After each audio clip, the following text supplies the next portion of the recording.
Kawal tiger zone రాకపోకల విషయంలో అక్కడున్నటువంటి అటవీ శాఖ అధికారులతో మీరు చాలా గట్టి మాస్ వార్నింగ్ ఇచ్చారు. నా తడాకేంటో చూపిస్తానన్నారు. ఏంటసలు?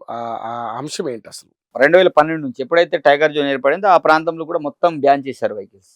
అసలేం వెళ్ళడానికి లేదు. ఏ వెళ్ళడానికి లేదు. అంటే హెవీ వెహికల్స్ ఊరు లేదు. 12 టైర్స్ కావచ్చు, 14 టైర్స్ సంబంధించి కావచ్చు, వెళ్ళడానికి ఆస్కారం లేదు.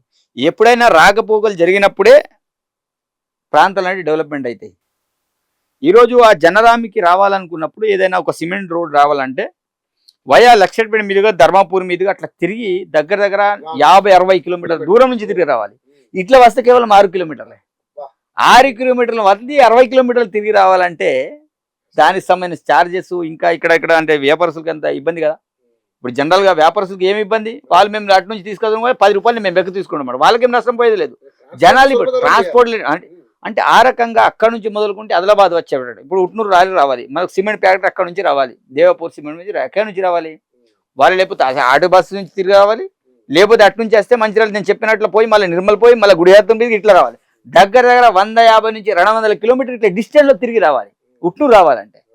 అంటే ఇట్లాంటి సమస్యల వల్ల నీ ప్రాబ్లం ఏంటిది, రాత్రి ఆలోచేయకు, డే నుంచి సాయంత్రం 9 వరకు ఆలోచేయి అని అట్లా చెప్పి కొట్లాడి మనం విత్తిన సంవత్సరం కాకుండా ముందు హెవీ వెహికల్స్ స్టార్ట్ చేయాలి. అది కూడా ఆశామాషి కాదు, 80%. అది కూడా చాలా కఠినంగా మనం మాట్లాడినాం కాబట్టి అది సాధ్యమైపోయింది, లేకపోతే కాదు. అది అంత ఆశామాషి కాదు. అంటే ఇబ్బందులు పడుతున్నారు జనాలు, ఇబ్బంది పడుతున్నారు. ఇప్పుడు వాళ్ళు అన్నారు, చాలా మంది నాకు ఫోన్ చేసి మాట్లాడారు, సార్ ఇద్దరు మంత్రులు అటవీ శాఖలు 10 సంవత్సరాలు ఇద్దరు ఇక్కడే అటవీ శాఖ మంత్రులు, ఐక్యరెడ్డి గారు, జోగురాములు గారు, మేము చెప్పులారుగా దాకా తిరిగినాం సార్, కానీ మంత్రులు ఉండి చేయలేకపోయారు. ఈరోజు మీరు కామన్ ఒక ఎమ్మెల్యేగా ఈ పనిని చేయగలరంటే శ్రద్ధ ఉండాలి, చేయాలని పట్టుదల ఉండాలి, నిబంధత ఉండాలి. మనం అంతా తిరిగినాం, మాట్లాడినాం. నేను వైల్డ్ లైఫ్ బోర్డు మెంబర్గా నిలదీసిన, అరే ప్రాబ్లం ఏంటిది మీకు, ఎన్ని పుల్లులు నాకు లెక్క పెట్టి చెప్పండి అన్న. ఒక్క పుల్లు ఉందని అడిగిన, నేను వాళ్ళనే అడిగిన. లేకపోయినా ఉన్న ఆయన భ్రమ కలిగించి ఆ రకమైనటువంటి కార్యక్రమాలు చేశారని మీరు వాదన లేపారు. ఏంటి అసలు కదా? ఉన్న పరిస్థితుల్లో కూడా పులునే లేవని పక్కన పెట్టేస్తే హెవీ వెహికల్స్ వల్ల ప్రాబ్లం ఏంటిది, డేలో కదా.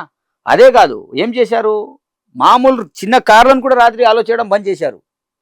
చెక్ పోస్ట్ పెట్టి ఫాస్ట్ ట్యాగ్ పెట్టారు. నాకు తెలియకుండా ఫాస్ట్ ట్యాగ్ పెట్టారు. ఒక్క పోయి తీస్తారా మంచిది, తీయకపోతే నేనే పిక్కి పారేస్తా, తీయించేసాను.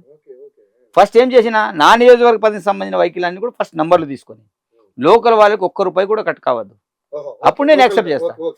నా లోకల్ వాళ్ళని తీసుకో, టైగర్ జోన్ వచ్చినప్పుడు లోకల్ వాడు డైలీ పోతే వస్తాడు కదా, వాడి దగ్గర నేను ₹50-60 వసూలు చేస్తే ఎట్లా, అది కుదరదు. నువ్వు ఫస్ట్ వెహికల్ నంబర్ తీసుకో, ఫిట్ చేసుకో, చేసిన తర్వాత నువ్వు స్టార్ట్ చేయి. అప్పటి వరకు ఇక్కడ స్టార్ట్ చేసేది లేదని తపాల్పూర్, పాండవాపూర్, ఉట్నూరు, కొత్తగూడ చెక్ పోస్ట్ 3 కూడా బ్యాన్ చేసేసి ఇప్పటికి బంద్ ఉన్నాయి. అవి మళ్ళీ టెంకాయ కూడా నేను స్టార్ట్ చేస్తా.